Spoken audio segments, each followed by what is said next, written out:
I think content creation with kids is the future of education.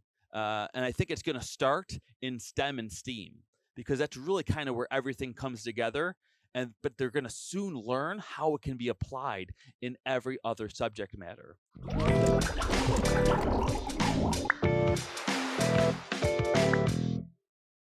Well, the main thing I wanted to talk to you all today is about something that's been changing a lot in education. And because I remember I'm 35 years old, and I remember when I was a kid, everyone wanted to be a an astronaut or an athlete and things like that, right? Firefighters, and you all know what I'm about to say. Probably, what do kids want to be now? They all want to be influencers, and they all want to be content creators and YouTubers and things like that. And you know what? For a long time, that was just people like, oh, this kid's nuts. It's never going to happen. It's like winning the lottery, right? But here's the thing, and it actually was, years ago. But right now, YouTube is 18 years old. So what that means is there's a whole nother demographic of people coming out who grew up on YouTube. The people who first got started were the pioneers. They were, if you watch back at their original videos, even my original videos, not that I'm saying I'm not a pioneer in it, but I did get in relatively early, you just see the evolution of these videos and how they all figured it out. But again, this next generation coming up, they're starting with all that knowledge. And here's the thing that's happening in schools now, or actually, I'm just noticing it because educators and administrators and school leaders are coming to me from my work because they know I'm a teacher and they know that I'm a YouTuber and a content creator, and they're asking like, how can we make this into a positive thing for students? Because I also don't have to tell you this, all the negative things that are happening right now in social media. Right now, we are in the dark ages of social media. And I think teachers and educators are the ones that can help turn that around. There's so much depression going on in young kids today. And I don't even want to mention it, but the self-deleting that kids are doing to themselves, that's the way we phrase it on YouTube, because you can't say those type of words even online, and rightfully so you shouldn't. But sometimes we have to be able to talk about these things, and it's like, what can we do as educators to help? And in my opinion, one of the best things we can do is be role models there too. So that's why, to me, I think that being a YouTuber has made me a better teacher, and being a teacher has made me a better YouTuber. They really go hand in hand. As time goes on, I didn't even realize it because I was doing it all through college and stuff, how much it had helped me. I'll give you a little bit more information about myself. When I was in school, I was not the best student. I didn't get great grades, but I will say all my teachers loved me. And it was almost frustrating to them because they're like, oh, this kid's so great, but like, he's just not good at school. I had some learning problems as well as I don't even know if you know this, John. I had a terrible speech impediment growing up. And I had it all the way up to 8th grade. I had speech therapy all the way through. And they told me in 8th grade, at the end of 8th grade, they said, we don't do this anymore in high school. So you're just going to have a speech impediment for the rest of your life. And then I had my speech impediment in high school. I went to the drive-through. They couldn't even understand me. I couldn't go into the drive-through because I had to go inside to order my food because it was just, the communication was so bad. The trouble I had was with the letter R. And people still think I talk a little funny sometimes now, but it's mostly gone as far as I'm concerned. But also, I even just went to Walgreens the other day to pick up my photos, and I saw my name twice. Once the way it's really spelled, and also the way they heard it with O's where the R's were. So it reminds me of where I had come from. And then I went to college, and I still had it. And I remember one of my professors telling me, Adam, you can never be a teacher because of your speech. But I just blew it off. I don't even care. I wasn't even mad at him. I'm like, whatever, crazy old guy. And I just kept going. But then I started doing YouTube. And I'll tell you one thing, especially if you ever work with speech therapists, that's why I want to tell this story, even though it doesn't directly connect to some of the things I want to talk about, is like what a tool that was for me. Because I'd record myself, and then not only do you watch it, but in the process of editing video, you have to watch it over and over and over again to get the right scenes together. And you watch yourself on film. Sometimes you have to do multiple takes. So I started off doing word substitution. Instead of saying that's great, I like that, substituting words. And then it's why I talk so loud. My wife always tells me, Adam, why do you talk so loud? And she should know better than anybody because we've been together since ninth grade. And it's because I'm over enunciating my words, because to this day, I'm still consciously trying to overcome it to some extent. And it's kind of stained me now. So I think I'm just going to be a loud, eccentric person for the rest of my life, which is fine. That's fine for me. I can live with it. But it showed myself how valuable of a tool this is in so many ways. You've probably picked up on what I've been saying with some of these comments is how similar being a content creator is to being a teacher. It's the same thing. Look at the similarities between any YouTube tutorial and a good lesson. What is the difference? What is the difference? The difference is a camera and a little bit of editing. I teach a 45-minute class, like that project that you watched, that shoebox. When I did that in class, that probably took, at least 3 to 4 classes, depending on which age level you kind of do it with. And if you want to get into performance with it at all too. But, that's like a 10-minute video, and then you can kind of watch it at your own speed. So again, in that way, and it's structured very much like a lesson too. You show them the product. You have essentially your objectives, right? You teach your product and your objectives of what we're going to be doing. These are the materials you need. And this is the hands-on process to doing it. And then at the end, look, you have your product with the kids. And if you think about being a content creator more like what you're already doing in the classroom, it makes it so much more accessible. Because, and I think it's, again, kids want to be content creators anyway. So like one thing I've done with some of my classes is it's just harder to do in an elementary school, currently at least. I think it could be very successful in high school, is having kids. I'm trying to make a curriculum for content creation for public school education. Someone has reached out to me about it because in my experience and my experience as a teacher, the best way I learned is teaching. I got better at puppetry by teaching about puppetry. I get better at art by teaching art. The best way to learn is to teach. And by that, I kind of came to the conclusion that the best way to teach kids is by having them create content in that way, in that similar kind of way, right? Think about, and we kind of do it in a way, anytime a kid has to like do a report and give a presentation, imagine if they did that all in their own way using some sort of a device, and they can really edit it and practice and get it just the way they want it. And not only does that help them learn, but it helps them learn more soft skills, because soft skills are changing in education now too. I missed it. I missed it myself. The first step for interviews in Orchard Park where I teach is submitting a video. Like that's what it is. We don't, as far as I know, because I've taught at the high school level since student teaching, but I think it's an elective to take a video editing class, right? Like, I don't think it's integrated in any formal classes. But look, if you want to be a teacher, now you have to make a video. And sure, you can just do it on your cell phone, and you should. These tools are only getting better and better. I'm going to talk a little bit about that before I go at the end.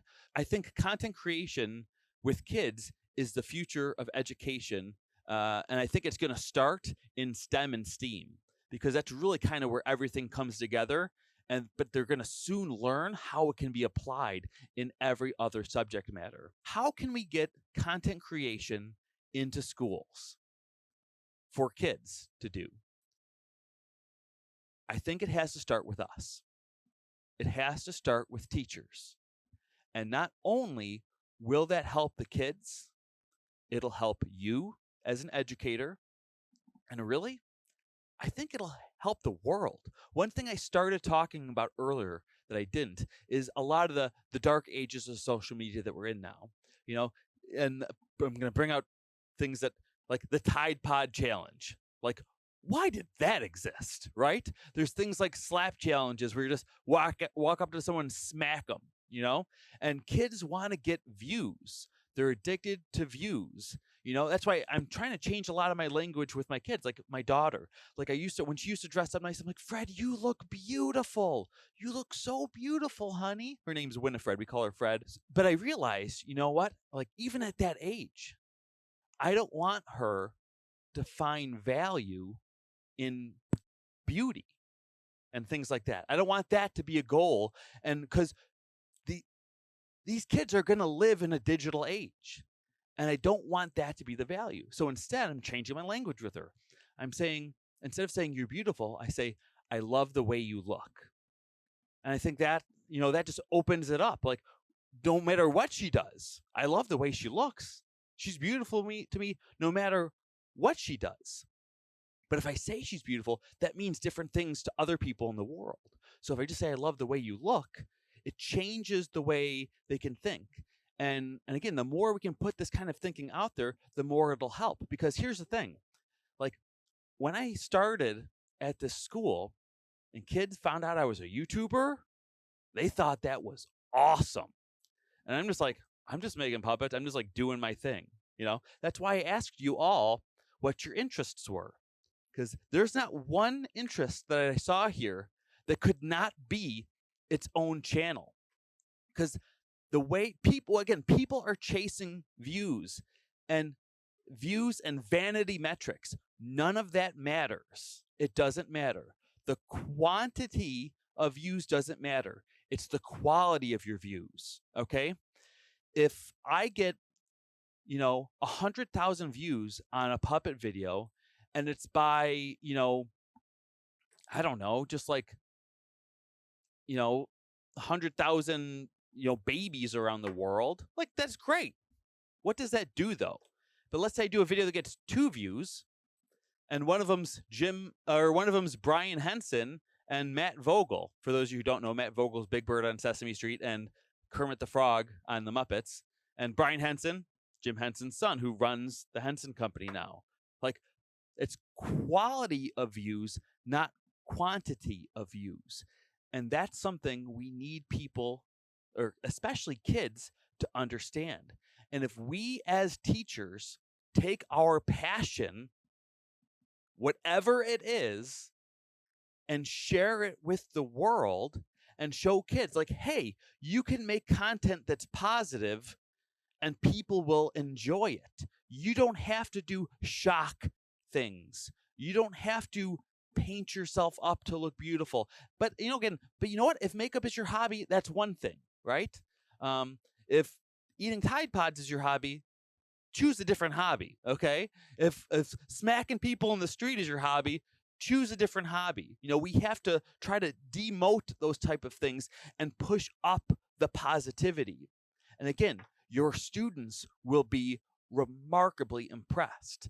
And them seeing their teacher do it will give them confidence to do it too. Look, they're putting their passion out into the world. I want to put my passion out into the world. And that's what I think we should all do. And again, if you do that, it will make you a better teacher and educator as well. Or even if you're going into administration, it's something I'd encourage everyone to do. Now, one of the biggest things I hear people say for reasons to not do it is they don't want to be on camera, which is totally fine. There's a lot of, I'm sure you've seen tons and tons of channels and stuff that are just like this, with voice. And if you don't even want to talk, you don't even have to talk. A lot of those channels that have no speaking do even better because it crosses barriers of language. Well, the other excuse is first of all, not having the good technology. If you watch my first video compared to my last video, you will see an evolution of technology. I didn't decide to be a YouTuber and then had all this stuff. I had one camera, had to move it all the time, and then I saved up. I got another camera, and now I have like 6 cameras all over the place, and I just hit a button to change it. And again, it took time to get there. But now, and when I started, if you look at that family channel, that one where I just showed you that other video, 99% of those videos are made on my cell phone. I film it on my phone, I edit it on my phone, I upload it on my phone. And before we leave, I'm going to send a document that has some resources. I made a video. It's puppetry related, but you can apply it to anything on how to make a video using just your phone. Essentially, what I would call the point I'm trying to make about being a positive role model is what people are starting to call digital citizenship, which is becoming more and more of a topic, especially as things start to come online more and more. And especially, I don't want to be on this topic very long. I don't want to say much because I'll really spiral out. But with all the AI things that are coming out, the artificial intelligence generated images, there's great ways. It's a tool, and you can use it for some great things, but people are using it for a lot of bad things and misinformation too. And so that's just something to be aware of. Which is why I think one thing will help mitigate that is, again, kids seeing their teachers using social media and video in a positive way. I really can't stress it enough. I think this could literally save the world in some ways, or at least a lot of communities and kids who are at risk, because some of the graphs I'm seeing from different age demographics and different genders of things that are happening. Again, I don't want to get too dark and into that, but I think this changes with us because nobody else is doing it. Well, there's people doing it. Mark Rober is a great resource if you know him. A lot of people don't know his name, but they've seen his videos anyway. He's most known for a lot of his elephant toothpaste videos and these, the glitter bombs. If you've seen the glitter bomb videos and the squirrel mazes, he's a great resource. Mr. Beast isn't bad. He's good for I think he's going to be the future Disney, essentially, in this modern world we're going into. And another thing, because again, for a lot of people that I talk to, I've done a lot of coaching for social media and getting people started who want to become content creators. And, I just came to this conclusion yesterday. It's something that I learned in high school in math class. And even though I didn't learn much math myself in high school because I just wasn't good at it, this lesson stuck with me. And it's not math related, but one thing that teachers always told us in math was you have to show your work. You have to show your work. And that's all I've been doing on YouTube. I'm just showing my work. Show your work. It applies to life as well. So, and again, that other channel that I showed you, my family channel, I'm documenting my life with my family. I use that whole other channel as essentially the VHS drawer that we had when I was a kid. I remember my dad had all of his home videos are all in the VHS drawer. Do you know what that is now? I don't know where it is now. That's the problem, okay? And now I just throw it on YouTube. And people are like, well, I don't want all my personal stuff on YouTube. I was like, you know what you're doing? I'm hiding in plain sight. I could go to the mall, the Galleria Mall right now, which is a popular mall where I live. A couple of you live out here too. I could walk around there for 2 hours, go home, post online, hey, I was at the mall for 2 hours. Anyone see me? No one's going to say that they saw me because you're hiding in plain sight. Everyone's just doing their own thing. They don't even notice you. You know how hard people try to get people to look at their YouTube videos? You think they're going to find it on accident? They're probably not going to. And also, that's another thing that I want to point out too, is the difference between personal and private. These words mean different things to different people. But to me, my definition of personal is what I'm willing to show publicly. Okay? Private is private. The more personal you can be, however personal you're willing to be, will have a better connection with your audience. Hands down. Be as personal, as genuine, and authentic as you can be. The people who end up being successful are the ones with the most authenticity in what they're doing. Don't just do something online because you think it's going to get a lot of views or do well. These things, if you do this, it will make you a better teacher. It'll make you fall more in love with the passions you already have, okay? And your students will see that, and they will emulate that. Oh, I see my teachers doing it. And even maybe they'll think, oh, they're not even that good at editing. I'll do mine even better, which will motivate them too, to be better. They learn from us, okay? We're trying, in a way, I like to think a lot of us are trying to make our students better than we are even, right?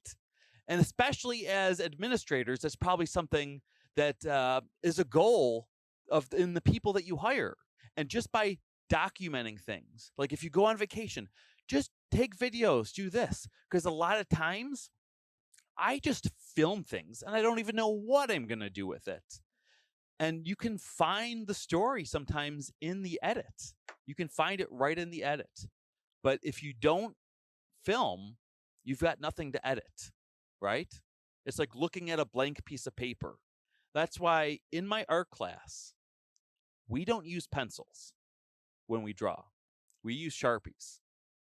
Because when we use pencils to draw, it becomes eraser class.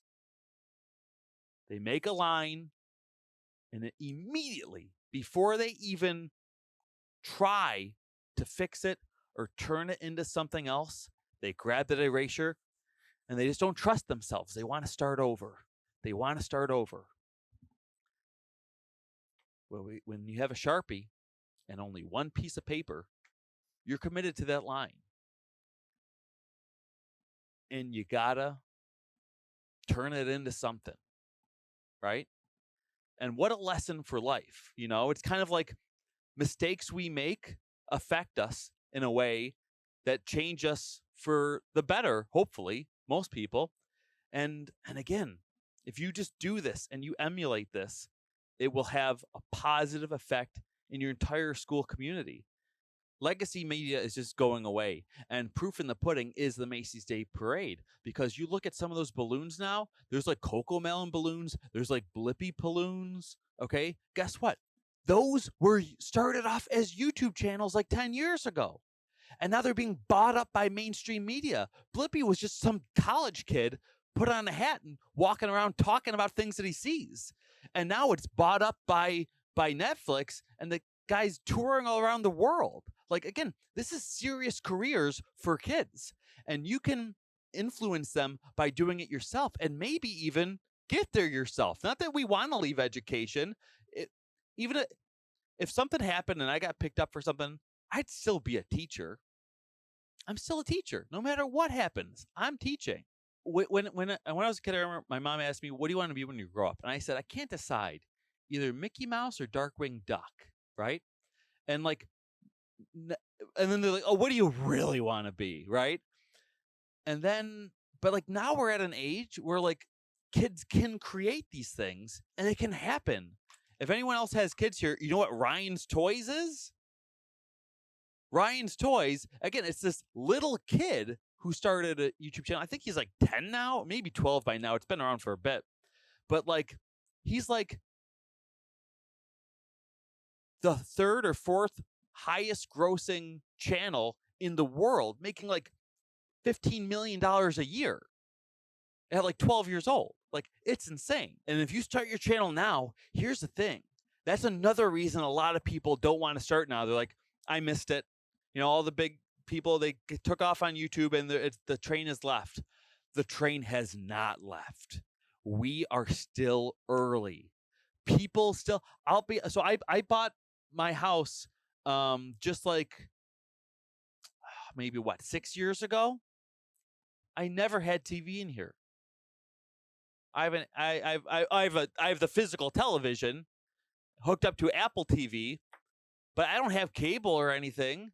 All I have is YouTube, Netflix, Disney Plus. Like that's it. Like I don't get the local news anymore. If I look it up, I just look it up on the website or something. Like that's the way the world is going. YouTube is going to replace TV. Okay. Here's something interesting. I don't know how many people are into this type of content at all, but UFC has become a really big sport lately. Okay. And a lot of people don't know this, but they just bought the WWE, which is crazy because like UFC is like real fighting, and WWE is notorious for kind of like fake wrestling, fake fighting. It's essentially acting, right? Why did they buy them? Because their YouTube channel just hit 100 million subscribers, and they know TV is going away. They have a platform now. Okay? Even Disney Plus is struggling now. I wouldn't be surprised if Disney Plus moves to YouTube and you subscribe. You'll still have to do a paid subscription, but you'll do a paid subscription on YouTube, is my guess in the future. That's a little speculation, but I think it's going there. That's how big this is. It is literally going to be the TV source where all the channels are. That's why they call them channels. It's the Disney Channel. It's going to be all these different channels. Comments, I just want to mention that too, because actually on your channels, you can have a lot of control over comments. And it's not just a matter of going in and delete them. You can ban certain words from being typed in. So like if someone types in a comment with a certain word, that comment just won't ever populate to the channel.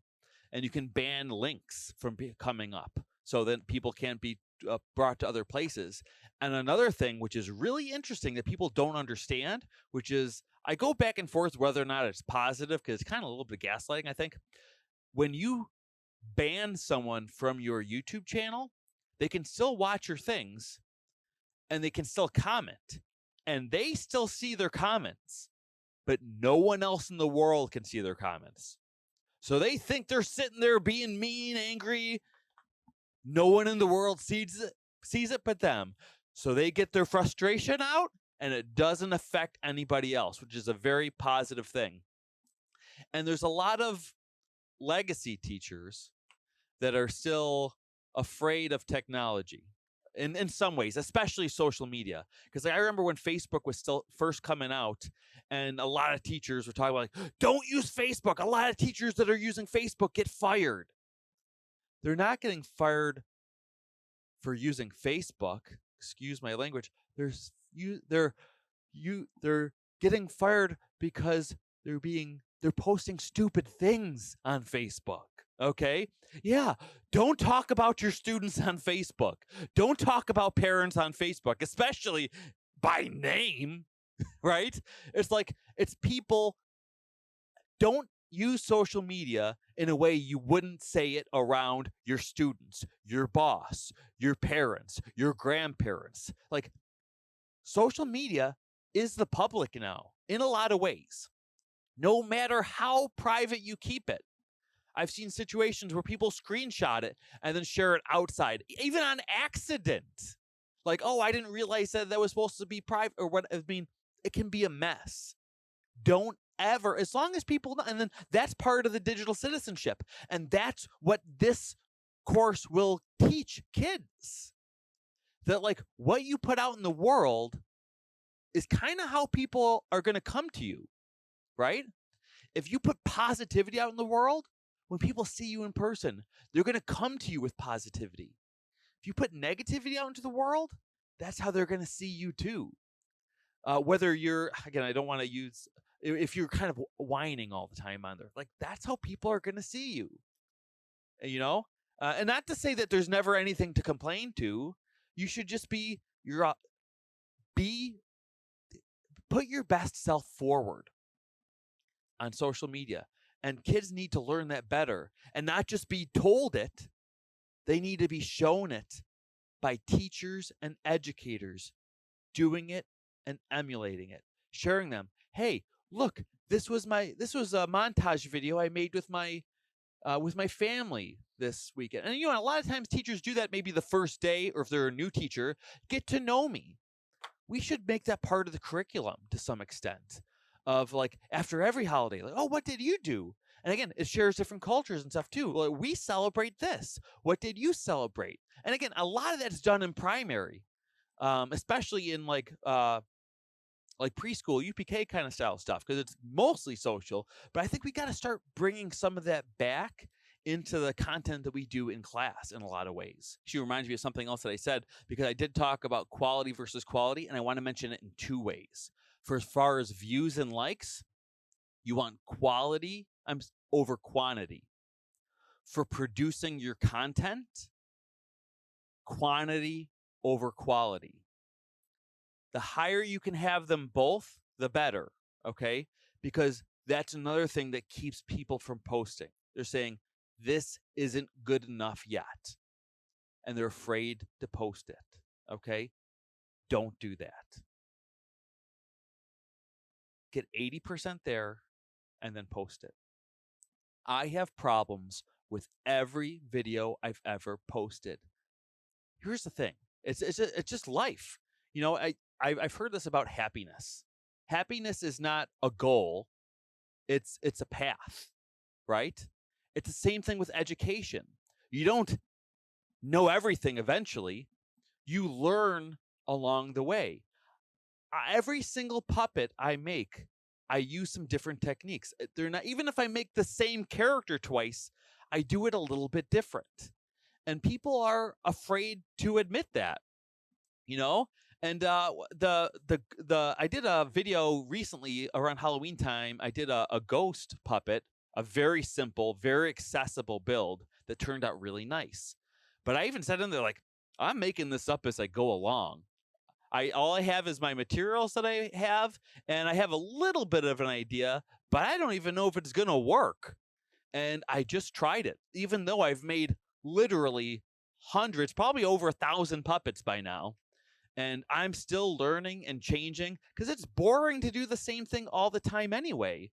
And there is an art to editing, and there's some people who are amazing at it, and it helps them. But again, like, that's because that's their passion. That's where I will say, I realize more and more as life goes on how luck plays into everything. I'm lucky. I am very lucky that I found something that I love this much. I'm also very lucky that I have a passion for editing. And imagine if I had that passion for editing in the 1940s. What would I do? I'm lucky that I'm born now, right? Like, all these things line up. And that some of the most successful people are just lucky. Like, Bill Gates is lucky that he came from that family and that he had that mindset and was interested in the computers right when it was coming to that time where he could be that person, right? And even like, I'm going to get probably more personal than I should here. Again, that's the line between personal and private, because it's something I'm still working on. I don't know if anyone's explored more of my channel, but I've been very open about things that have happened to me. 2 years ago, I was diagnosed with brain cancer. And last year, I had brain surgery, and I was unrecognizable to how I look now. Okay. And my cancer is not going away. And I have a prognosis that could definitely be worse, but I'm grateful for the time that I have. And it is single digits. And that's the one thing I'm public about, that I have brain cancer and that I'm going to have it forever, right? So that's like my line for personal versus private. So personal, things happen in life. Kids seeing me struggle and come through and still doing what I love and being happier than I ever have been in the worst possible situation that I've ever been in, I think it helps some people. And I'm going to keep doing it. I'm keep making puppets. I'm still posting videos. I'm still teaching art. And now I'm even more passionate about it. I was passionate about it before. Now I'm even more passionate about it.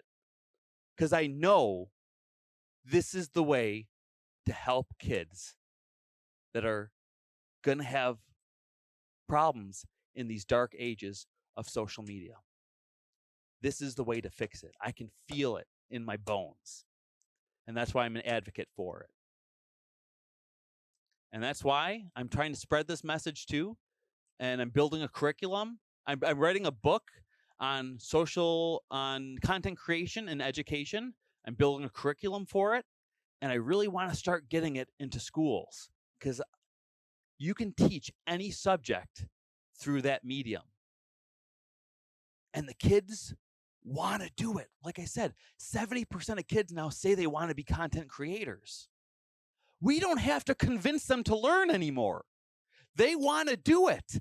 And this is the way to do it. Like how I'm talking to you all through the internet on a video that's being recorded, that could be edited into, and it may even be edited into a piece of content associated with this curriculum.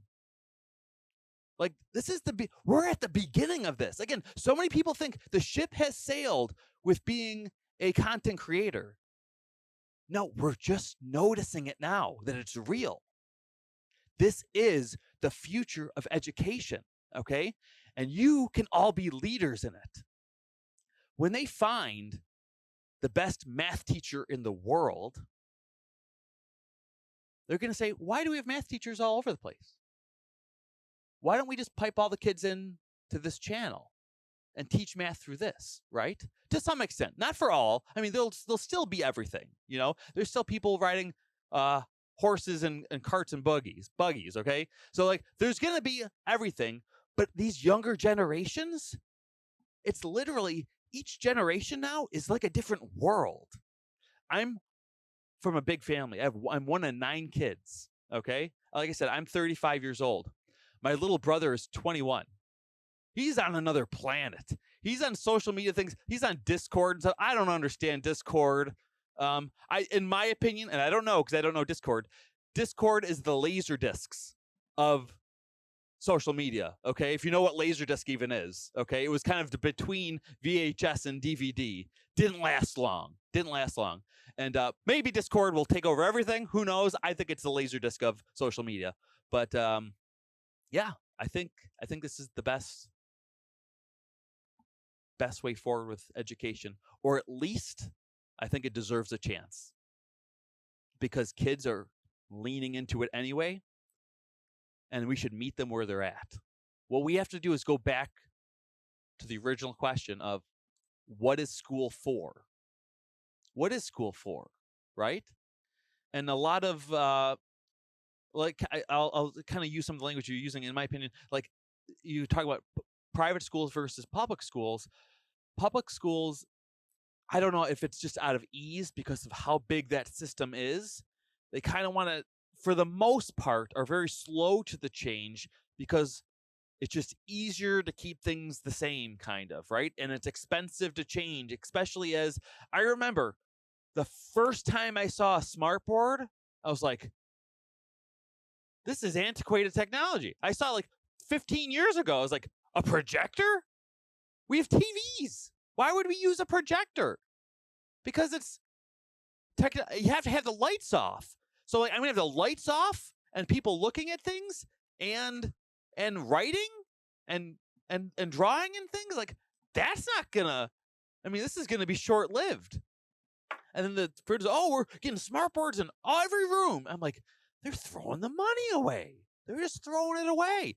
These new ones that are essentially giant iPads slapped to the wall, those are perfect. Like they put a smartboard in my room. They say, hey, we're going to get you a smartboard. I said, please don't. Those smartboards have that white screen on it. Like I have pastel and paint on my hands. Like it'll smudge and it's not going to work. Like if it was like The other ones, I could use that and just like wipe it down with some Windex or something. Like, it's just not going to work. Having kids touch a smartboard and stuff with their sticky fingers and stuff, like, this is not going to last. So, like, yeah, what is school for? And the thing is, school was originally designed essentially to make workers. For the farming industry changed. The people didn't have to grow their own crops, and then this industry popped up to make workers for factories. Essentially, stay in line, listen. Again, I'm not saying those things aren't important skills too, because we're part of a society and we all live together. But again, the way society interacts is changing, and it's, again, digital citizenship. How do we get them to stay in line in a Zoom class? I mean, I will say for some students, it was kind of nice having the mute button for them. But okay, that's more of a joke than something serious. But yeah, again, it's just changing. Education is gonna go through, and I think it's gonna come way sooner than we think. I could see within a year things being flipped on their head way more than people expect it. Again, I don't want to get into this because I could literally go on for like 4 hours on AI. I'm deep into the AI world now. It's coming. It's coming for all the jobs. And that's not necessarily a bad thing. There's definitely going to be some growing pains. But if it works out the way a lot of people think it will, it'll be for the best. But yeah, it's gonna be rough getting there.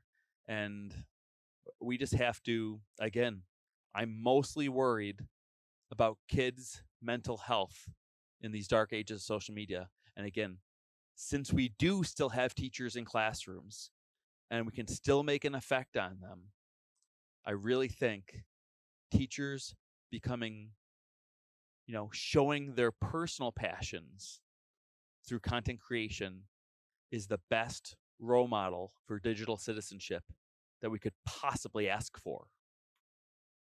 I agree.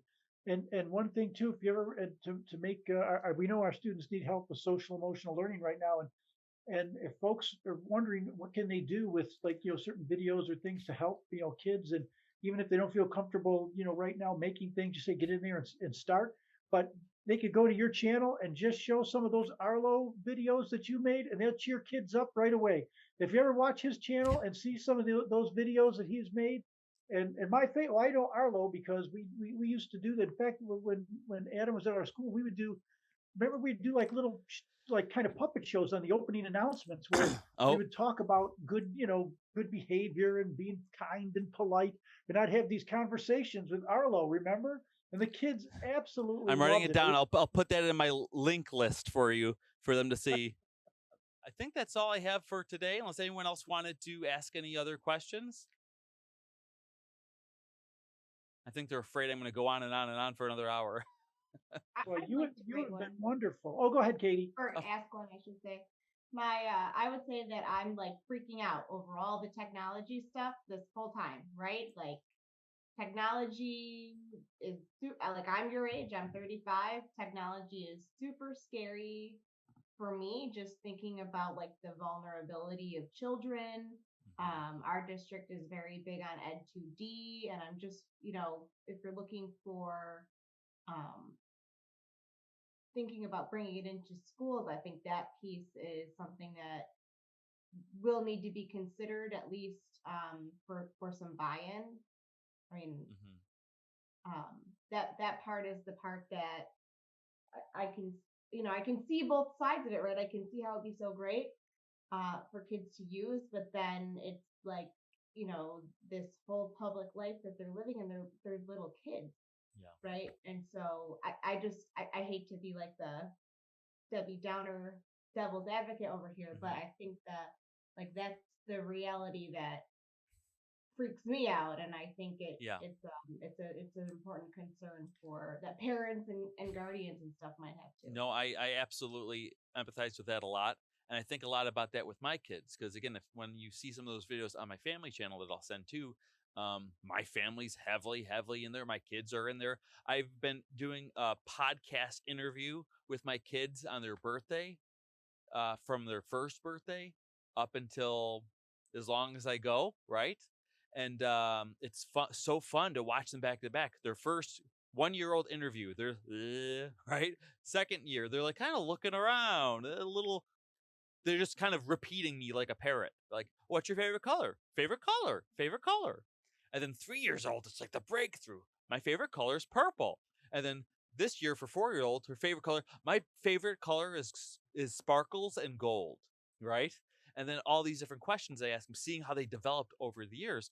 But so what I have to say is about that is I think I understand why people are fighting it and they're not going to like this answer. It's kind of inevitable if you want to be a part of future society, kind of, right? Again, you can come to it how you want. Again, that line between personal and private, but it's coming. And one thing I would highly recommend to everyone is a book by Andrew Yang called The War on Normal People. It's an incredible book that talks about the future of technology, specifically AI with technology. Now, in hindsight, there's one thing that they got that everyone in AI got very wrong, and that was what kind of jobs were going first.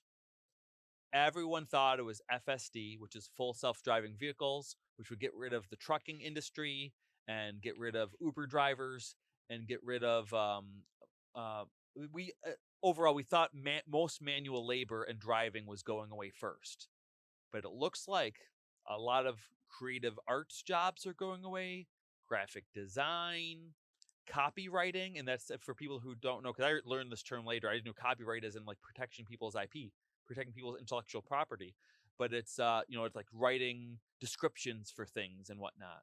Like, that was shocking that went first with all these LLMs, these large language models that are taking over that.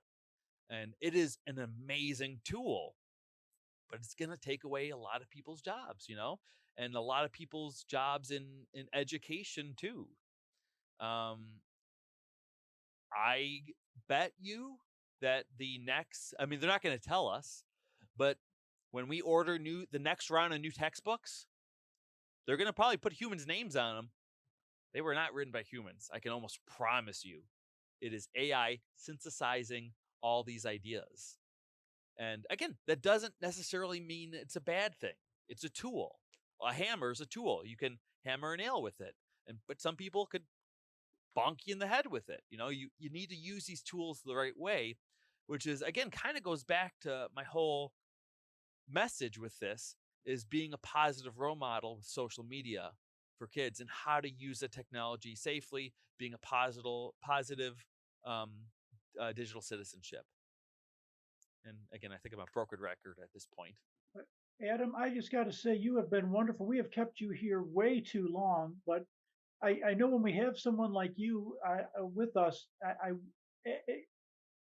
you're so inspirational, and you have so much wisdom, and this area. I know so much better than I do.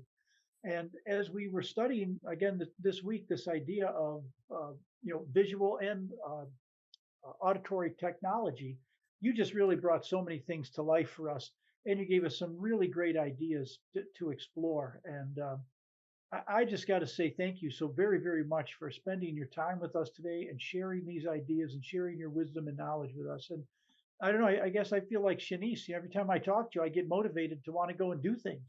And I know I want to. We talked about doing like a podcast and that, and yeah. I'm looking forward to doing creative projects with you, and you definitely are one of these people that inspire all of us to want to go and do more and learn more. So thank you so much, Adam. No, thank you. Yeah, this is the last thing I'll just say too is, like, if I am happy to talk about this anytime with anyone, feel free to reach out to me if you want me to talk.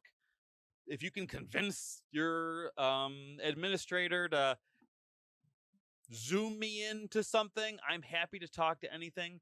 I want to be an advocate for this type of digital citizenship and content creation for kids. It's the future of learning, I think. And again, don't be afraid to reach out. I want to get the message out because I just don't see it. I don't see it. I should say I don't see it within education. But yeah, happy to help anytime. So thank you so much for having me.